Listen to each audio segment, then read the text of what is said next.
So today I want to talk about this article in the review of European Economic Policy, the Intereconomics journal. It's titled Discontent is Europe's Main Threat. It's written up by Andres Rodriguez Pose. And as it cannot be any other way, the article begins by talking about Rome.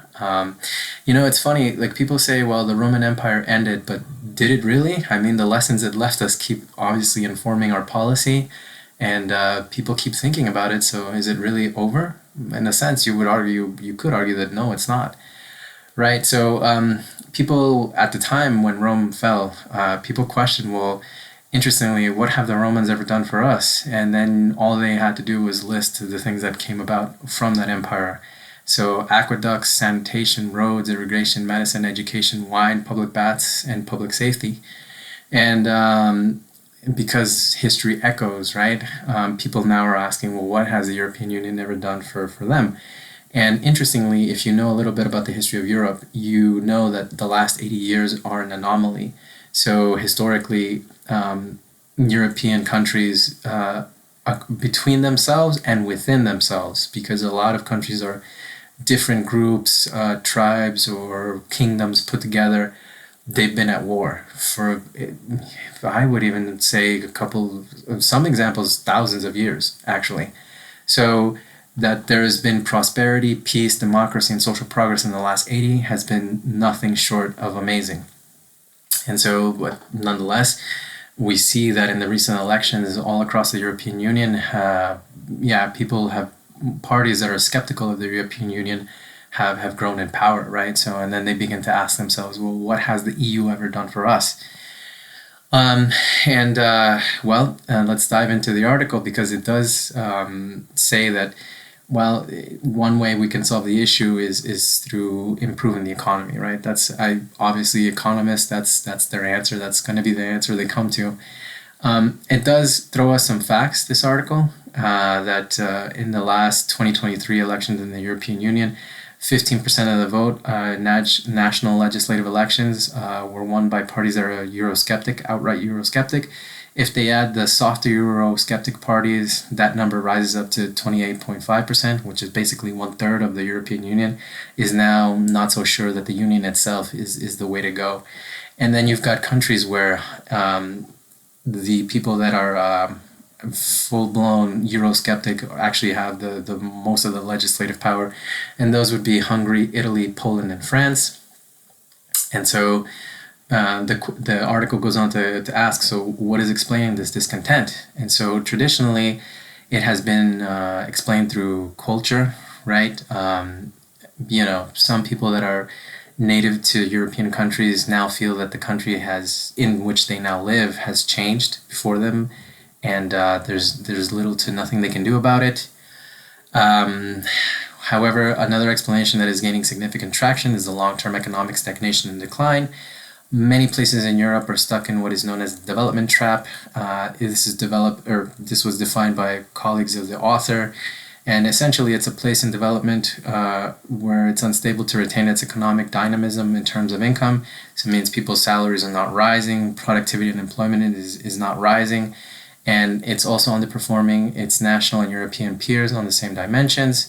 And so for those of us that have lived in the European Union, not as a tourist, but I mean literally lived there for many years, you find that once you leave the nice European cities that are manicured for tourism and that form the route of where you can visit, so typical cities are, Paris, Barcelona, Madrid, Lisbon, a lot of cities in Italy, obviously, Switzerland.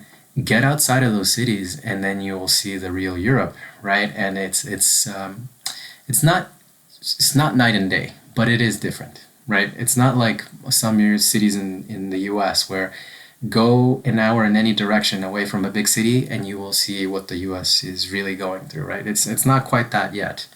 Nonetheless, people feel disenfranchised, and it goes on to say, this article, that 60 million Europeans are living in places where GDP per capita in real terms today is below that of the year 2000, which is shocking. And for those of you that don't know, the European Union obviously has 500 million people. So 60 million people that are not happy about the situation they're living through is a lot, right? It's a lot of people. And so the incidence of development traps is particularly strong in France, Italy, Greece, and Croatia. And it's not surprising that these are the countries where you see a lot of Euroscepticism, right? And you can find them nonetheless in all of the EU, and in contrast, like for example, some places in the US, the EU falls in the development trap. It always stays trapped for long periods of time. So it's the article saying that there is development traps in the US. I will say that one thing that people kind of don't think about, but it is true as well, that for example, if you've got a low salary in France, which is not great, don't get me wrong, you probably struggle to make it to the end of the month. It's not a good thing.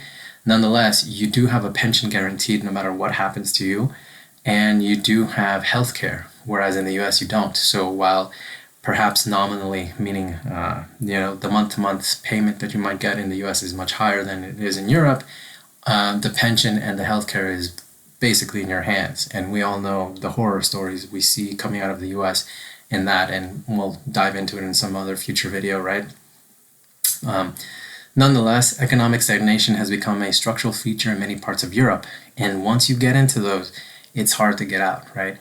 And we'll dive into in a future video as to why that's the case. My hunch, having lived in Europe for 3 years, I think it's all has to do with the structural stuff, with the regulations, right? There's just too many. I think that's my opinion. That's what it really is, because there's a lot of entrepreneurial people out here. Anyway, the article goes on to say, so what can be done? A more pragmatic response lies in the long-term economic decline, so addressing it, right? So the article says that we should avoid falling into the culture war. I agree with that, because realistically, you're not going to win that. You're not going to convince somebody to feel okay with not having their economic situation changed. That's not going to happen. And what is going to happen is just going to make the social fracture even worse. So I think it's a great strategy to actually just try and tackle the economic or the underlying economic situation, right? So the article does make out the point that this is no longer a debate about economics. It's very much about the survival of the EU. And people have been saying that the European Union might split for years. It does seem now that the politics is starting to catch up with that, and it's no longer an academic debate. It's really possible that the European Union within the next 5 to 10 years might not look the way it's looked for the past 20, for example, right? So the problem also is that right now the European Union, the political makers, the decision makers, all the people with influence are concerned with the declining global influence of the EU, about its competitiveness, defense, which of course what's going on in Ukraine, climate change, which is just a reality, and the digital transition, right? So there's simultaneous things that they have to deal with. There's only 24 hours in a day. There's only 5 work days in the week.